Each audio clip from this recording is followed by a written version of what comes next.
Vamos agora a um exemplo numérico de cálculo envolvendo circuitos magnéticos, sem entreferro. Então, seja um núcleo magnético quadrado de lado 11 centímetros, de seção reta quadrada de lado 1 centímetro, com N igual a 200 espiras, então com uma bobina com 200 espiras, e com um núcleo com permeabilidade magnética μ igual a 1000 vezes a permeabilidade magnética do espaço livre. Queremos saber qual a relutância total do caminho magnético, qual a indutância desse indutor, a indutância própria, o que ocorre se a permeabilidade magnética variar 10% para mais, e qual a corrente que produzirá uma densidade de fluxo magnético de 0,3 Tesla. Então, um exemplo numérico, e nós precisamos prestar bastante atenção nas informações. Eu escolhi números aqui que levam a um cálculo relativamente simples. Então, o núcleo magnético quadrado de lado 11 centímetros, seção reta quadrada de lado 1 centímetro. O que é isso? Eu vou redesenhar aqui uma figura que vocês já conhecem do vídeo anterior. Então, vamos desenhar aqui o nosso núcleo magnético quadrado, 11 centímetros de lado. Então, digamos que seja um esboço aqui, 11 centímetros por 11 centímetros. E que possui então uma seção reta quadrada. Quer dizer, a área de seção transversal aqui é formada por um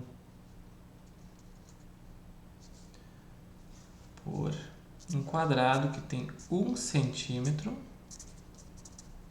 por 1 centímetro. Então essa é a configuração do nosso circuito, ou do nosso dispositivo magnético. E aqui então uma bobina com N igual a 200 espiras. E aqui então quando temos uma corrente circulando nessa bobina, temos a produção de um fluxo magnético no interior. A questão é, qual a relutância total do caminho magnético? Como eu sempre recomendo, algo importante é a descrição na forma de circuito magnético. Então, temos um único material magnético, podemos agrupar a relutância R aqui numa única relutância, a relutância dos 4 lados desse quadrado. Aqui a força magnetomotriz, número de espiras vezes a corrente, então 200 vezes I a força magnetomotriz, e numa situação de aplicação de uma corrente, surge então o fluxo magnético nessa região interna. Cálculo de relutância. Como se faz o cálculo da relutância? É um cálculo relativamente simples, só precisamos ter cuidado com as nossas unidades. Então, na letra A, relutância é comprimento sobre a permeabilidade magnética vezes a área. O comprimento tem que ser transformado em metros e é um comprimento médio. Então, vamos voltar aqui à nossa figura. O que é o comprimento médio nesse caso? Eu vou fazer aqui de outra cor um pontilhado, definindo então o que seria esse comprimento médio, esse caminho médio. O caminho médio ele é calculado da seguinte maneira.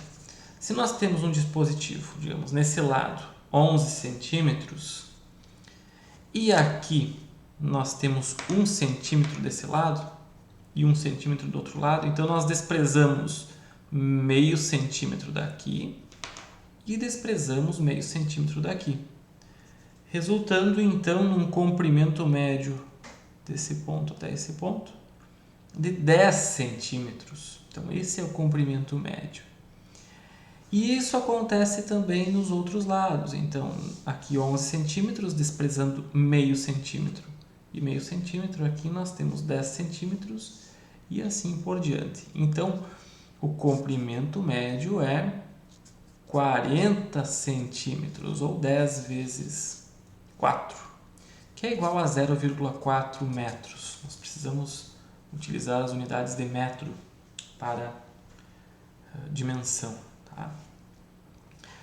A área de seção transversal, aqui também nós precisamos fazer o cálculo dessa área. Qual o valor dessa área de seção transversal? 1 centímetro por 1 centímetro, a seção é quadrada. Então, nós precisamos converter para metros. 1 centímetro é 0,01 vezes 0,01, ou 10 na menos 2 vezes 10 na menos 2, que é 10 na menos 4 metros quadrados.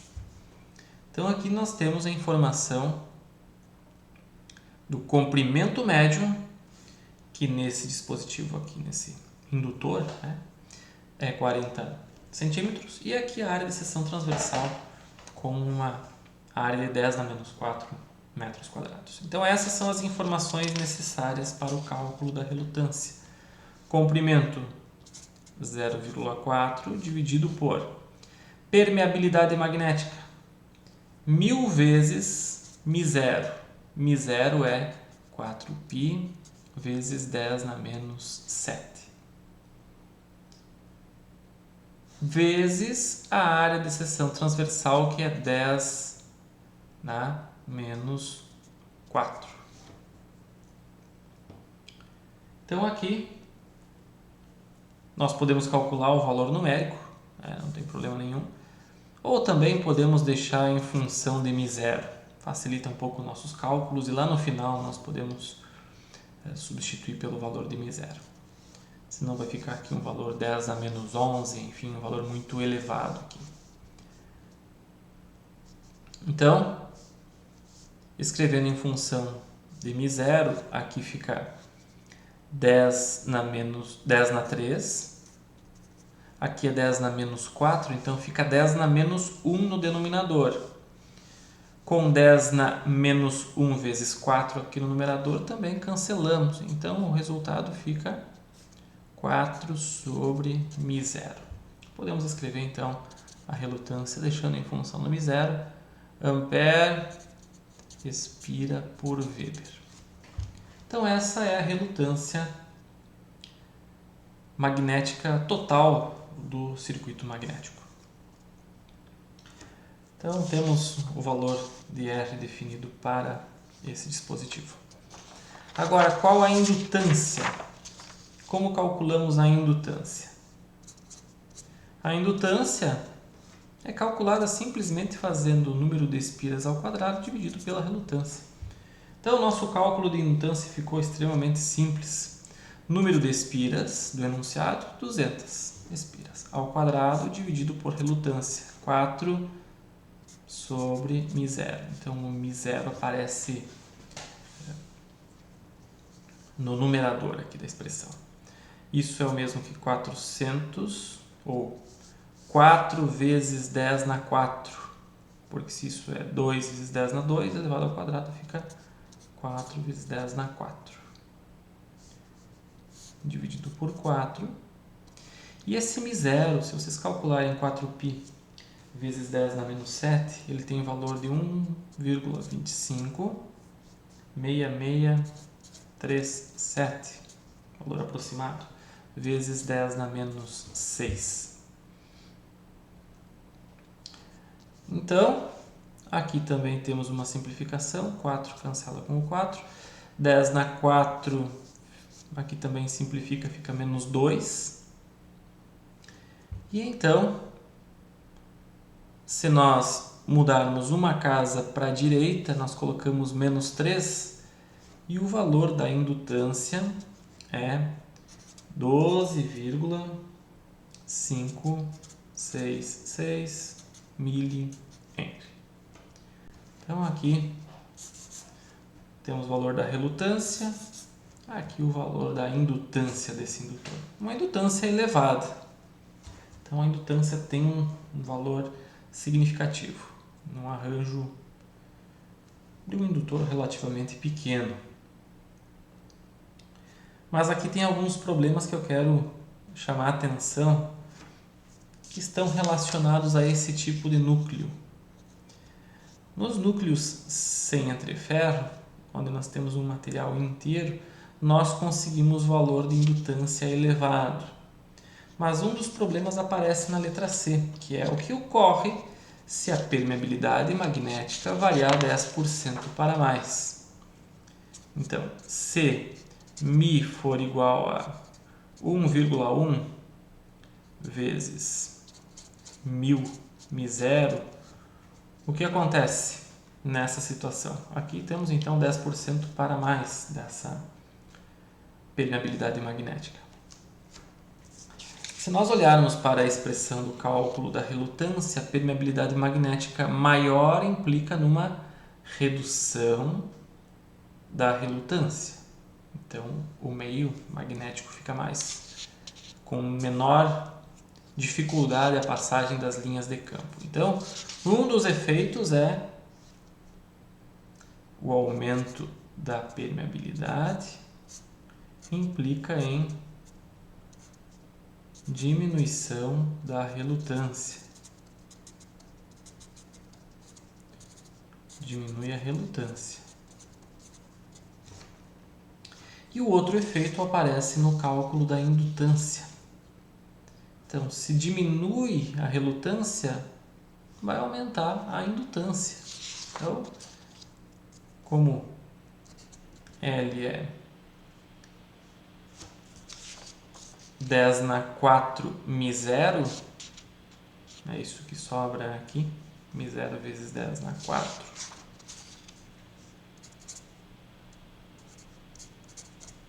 Aqui tem um aumento da indutância nessa situação. Então aí temos um problema, que é o seguinte: muitas vezes na fabricação do núcleo magnético não se consegue valores exatos de permeabilidade magnética μ. Então, nessa situação, nós temos uma indutância que fica dependente do lote, do fabricante, dependendo de muitas variáveis que muitas vezes não se tem controle, né? Então, qual a sugestão, ou a pergunta, melhor dizendo? Será que existe alguma maneira de evitarmos esse tipo de problema? Deixarmos o cálculo da indutância menos sensível à variação da permeabilidade magnética? Então, se o fabricante diz que pode variar 10%, temos aí diferença de 10% nos cálculos do indutor. Isso, em muitas aplicações, pode ser um problema. Então, existe alternativa sim. Nós vamos ver como isso acontece, enfim, quais as maneiras práticas de se fazer isso. E a letra D, qual a corrente que produzirá uma densidade de fluxo magnético de 0,3 Tesla? Então, se B é 0,3 Tesla, qual a corrente que produzirá essa densidade de fluxo magnético? Para esse indutor de 12,5 mA, o cálculo que nós temos que fazer é o seguinte: nós sabemos que número de espiras vezes a corrente, que é a força magnetomotriz, é igual à relutância magnética vezes o fluxo. Então essa é a expressão que nós temos. Daqui nós tiramos o seguinte: se a relutância é função das dimensões, nós já calculamos inclusive, né? Qual a corrente que produzirá 0,3 Tesla de densidade de fluxo? Isso aqui nós podemos escrever da seguinte maneira: se fluxo é B vezes A, e nós sabemos que B tem que ser 0,3, a relutância já foi calculada anteriormente, a área de seção transversal nós temos, basta isolar aqui a corrente. Então, a corrente será relutância B vezes a área de seção transversal dividido pelo número de espiras. Então, a corrente será relutância 4 sobre μ0. B, 0,3 Tesla. Área de seção transversal 10 na menos 4 metros quadrados, dividido por número de espiras, que é 200. Então, calculando isso, nós chegamos a um valor de corrente. Nós podemos até simplificar, se vocês quiserem aqui escrever em função da relutância, também não tem problema, chegamos numa expressão até mais simples, né? Mas aqui então fica 10 na 2 vezes 2, aqui podemos juntar 10 na menos 6, podemos simplificar ou até usar a calculadora caso vocês queiram conferir o resultado. O resultado é 0,4777 amperes. Vou colocar aqui mais casas. Então essa é a corrente capaz de produzir 0,3 Tesla de densidade de fluxo magnético no material ferromagnético. Por que esse 0,3 Tesla e qual o significado disso? Algo que eu não comentei, mas que é extremamente importante quando se trata de dispositivos magnéticos é considerar a saturação. Então, muitas vezes nós precisamos das características do material magnético para saber em qual valor de densidade de fluxo magnético esse material satura. E a partir dessa informação, nós podemos fazer um projeto de indutor. Esse exemplo é um exemplo de análise. Mas digamos que o material sature com 0,3 Tesla. Significa que uma corrente menor do que meio ampere já é suficiente para saturar o indutor de mais de 12 mH. Então, a situação é mais ou menos a seguinte. Como o material magnético tem permeabilidade magnética elevada, significa que na curva BH, onde nós temos então o módulo de B no eixo vertical, o módulo de H no eixo horizontal, temos uma situação que é a seguinte, digamos que aqui é 0,3 Tesla. Significa que uma pequena corrente é capaz então de produzir esse efeito. Digamos que aqui seja a saturação. Então aqui já teríamos, digamos, uma saturação do núcleo magnético, né? Então aqui temos uma intensidade de campo magnético resultante dessa corrente de 0,47 amperes que vai fazer com que o núcleo sature, né? Essa inclinação aqui é 1000 vezes μ0. Então, se vocês voltarem lá na aula sobre materiais ferromagnéticos, vocês vão ver que quanto maior a inclinação, maior é a permeabilidade magnética. Quanto menor a inclinação, menor a permeabilidade magnética. Quanto isso representa de intensidade de campo magnético? Quanto esse 0,47 amperes representa? Se nós resgatarmos lá da lei de Ampère,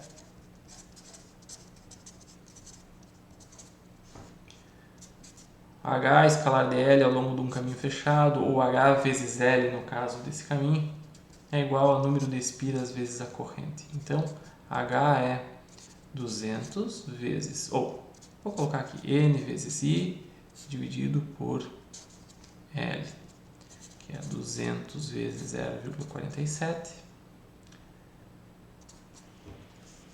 dividido pelo comprimento médio, que é 0,4. Então, algo que não foi pedido no problema, mas que nós podemos calcular, é a intensidade de campo magnético no interior do material ferromagnético,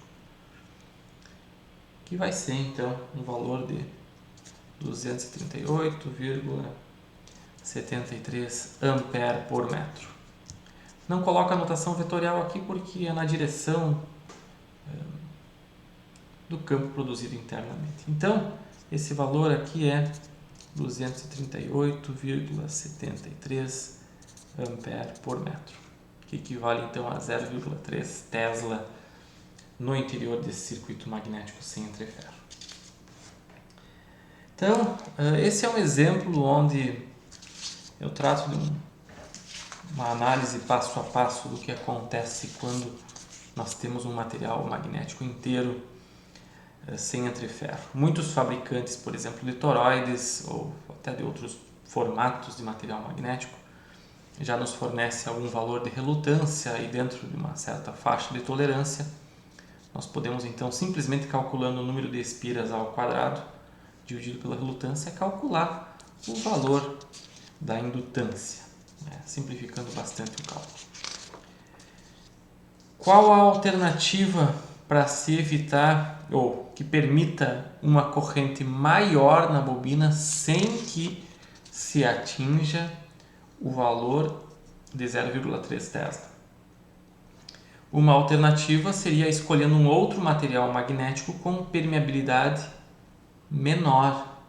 Permeabilidade magnética menor faz com que nós tenhamos então uma inclinação diferente dessa curva e com isso então sendo necessária uma corrente maior para se atingir essa densidade de fluxo. E a outra alternativa, que é o próximo exemplo que eu vou trazer para vocês, é a inclusão de um pequeno espaço com ar, chamado entre-ferro. Então o efeito da presença de um pequeno espaço de ar no material magnético faz com que suas características magnéticas mudem consideravelmente, trazendo vantagens e desvantagens. E é esse então o objetivo dos próximos vídeos, trazer quais são as vantagens e desvantagens da inclusão de um entre-ferro em um material magnético.